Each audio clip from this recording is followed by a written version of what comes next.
I've selected a Christmas decoration.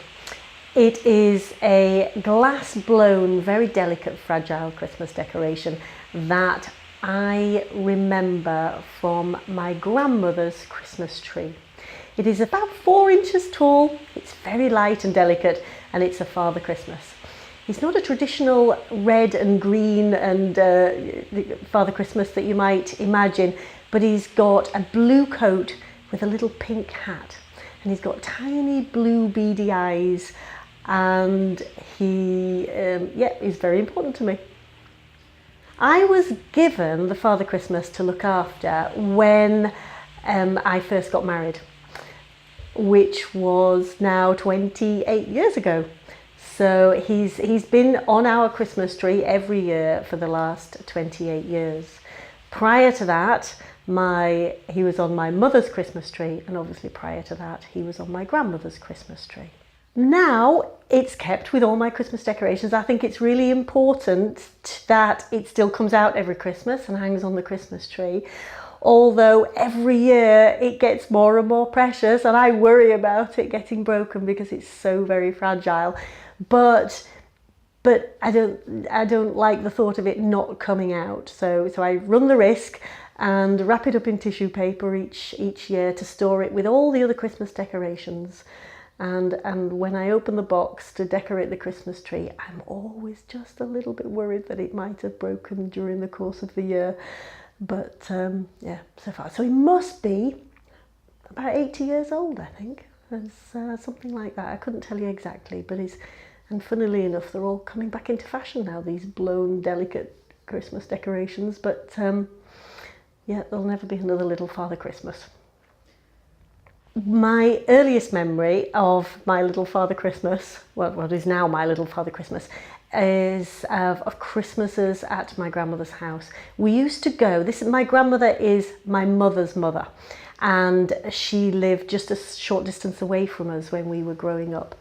And we used to go to her house for Christmas dinner. And it was a massive, massive affair going, and my cousins would go as well, and my mum's sister.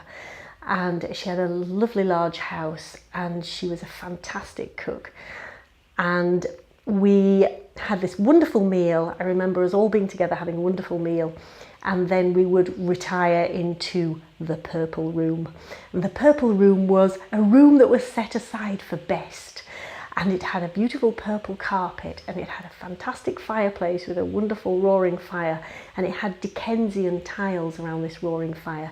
And in the corner of the room would be a massive Christmas tree, on which would be all the decorations.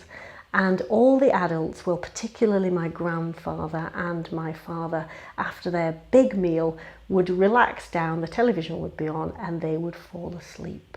And I have got a photograph of them falling asleep in the corner in front of this lovely Christmas tree. I think probably it signifies part of my childhood, very, very happy memories. My grandmother was a very, very important part of my growing up. She was my rock, my stability. And she was a very generous, warm, loving woman.